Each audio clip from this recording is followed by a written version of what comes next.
I know the game of the rich. My rich dad taught me. You know it because you're the banker. The bankers and the rich play is different than what they teach you in school.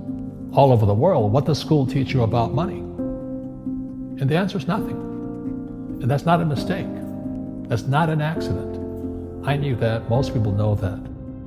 The way to keep the poor and middle class working hard is never teach them what the rich know. So if you read Rich Dad, Poor Dad, which came out in 1997, it's what the rich teach their kids about money, the poor and middle class do not.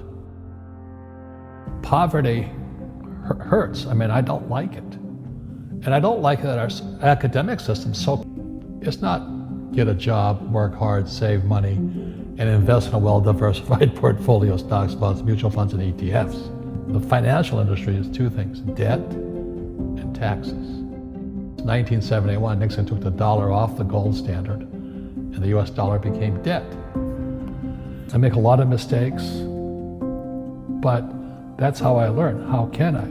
The poor people, like my poor dad, always said, I can't afford it. Do you think I'm made of money? I'm a school teacher. I can't do that. And I picked that up. And my rich dad never said those words. So when I meet poor people, they use the words I can't a lot. So the people that say, I can't afford it, I can't do this, I can't get to college, the rich are evil, you know, I choose not to participate in that. I'm not taught how to get rich. If you read Rich Dad, Poor Dad, my rich dad refused to pay me. He said the paycheck was one of the most damaging things you could take in your life.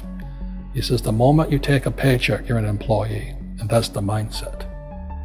So my rich dad never paid me. It drove my poor dad, you know, a government employee, nuts. You gotta pay people, you gotta pay people.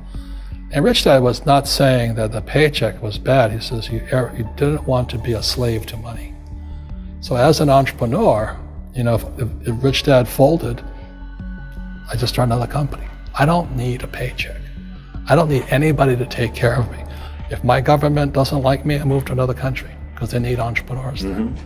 So the entrepreneur is not so much the business. The entrepreneur is really the mindset and the skill sets and the different set of rules. You see, I don't operate, small business does not operate in the same rules as big business. Entrepreneur is a mindset first, a skill set, and rules. And depending upon whether you're an employee or a small business, the rules are different. The mindsets are different, the skill sets are different. If you could say one thing to somebody who's never been an entrepreneur and they're thinking about making the leap of faith into becoming an entrepreneur, what could you tell them? Well, I'll just tell them the same thing that happened to me. You know, my last paycheck, I still remember it clearly. It was one of the worst and the best days of my life. And I was in Puerto Rico. I was working for Xerox, and my boss gave me my last, it wasn't a paycheck, it was a bonus check. I think it was about $30,000, taxable. It's the only problem with that. So I got this check and I went, holy mackerel. You know what I mean? So I was excited, but I was also disturbed. And so this other guy comes up to me, his name was John, and John says to me, he says, you're gonna be back. I said, why? He says, because you're gonna fail. I looked at him and said, look, few expletive words, because that's what he did. He left Xerox, failed, and he came back. And I said, look, you failed and you came back, but I'm gonna fail and I'm never coming back. And that's the attitude. Do you know what I mean? If you say, well, if I fail, I'll go back to mommy and daddy, then that's what you'll do. So if you fail, that's when I became an entrepreneur, because I had no money. I had no money for years. You know, I didn't have a paycheck. But that's what my rich dad encouraged me to do. He says, when you don't have this paycheck, you get hungrier, smarter, and it's a test of your character. Will you become a crook? Will you become dishonest? Will you cheat and steal? Or will you become a better human being? So really, that's the benefit of becoming an entrepreneur, is you really find out who you are when you don't have anything. So you always have to look at the big picture. Too many people look at, well, what's going to happen to me? When you look at the big picture, you're also going to know that when something bad happens, something good's going to happen. But you got to prepare for whatever is coming. If you think next 20 years will be like the last 20 years, you're going to get creamed.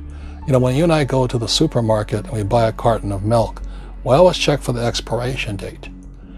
But most people do not check for the expiration date on their brains. Instead of get out of debt, I get into debt. I just refinanced $300 million in debt. I went from 5% to 2.5% interest. I made a fortune. Every month, more money comes in because my cost of money has gone down. So while some financial experts are saying get out of debt, I'm saying learn how to use debt. See, when I came back from in Vietnam in January of '73, the first thing my rich dad said to me was go to school to learn how to invest in real estate. It wasn't real estate, it was how to use debt and taxes. Debt and taxes make the rich richer. Debt and taxes make the poor and middle class poorer. So all the rich guys who are doctors and lawyers or, those guys, they're getting creamed and they don't know why. Doctors are getting creamed. Oh yeah, they're making more money, but the take home is less. Sure.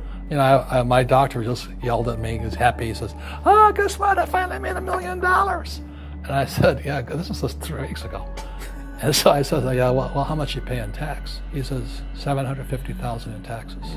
So his net was about $400,000. That's not bad. But when I make $1 million, I keep $1 million. And the reason is because I don't make it by working for money. See, if you work for money, you're taxed. So that's why lesson number 1 in Rich Dad, Poor Dad is the rich don't work for money. What we do instead is we create businesses as entrepreneurs. We acquire real estate. I don't invest in the stock market. Okay? So the reason is because as entrepreneurs, I have more control over my income, how much I make, and how much I pay in taxes. And because I'm an entrepreneur as well as an investor in real estate, I pay 0 tax. So every time I make, let's say, $1 million as an entrepreneur, I immediately invested in real estate and I have a 4-to-1 step up. So I put $1 million in real estate, I get $4 million from the bank. That's why I love banks. But the banks are screwing everybody else, terrible, but it's good for me. That's why you say when you print, it's good for you, but when you print, it's bad for people that work for money. Because when you print, savers get creamed and people who work for money get creamed. When they print, debtors get rich. You see, debt and taxes make the rich richer, and debt and taxes make the poor middle class poorer. When we have obsolete ideas, we get obsolete results. So what's happening for most people, the idea of going to school, getting a job, working hard, saving money, getting out of debt, buying your house because it's an asset, and investing for the long term, is obsolete. The world has changed. The world changed in 1971 when President Nixon took us off the gold standard and money became debt.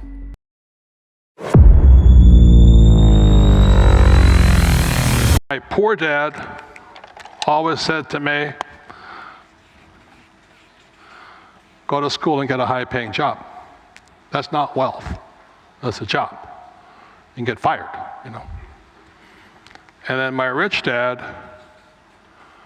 always says, work for assets.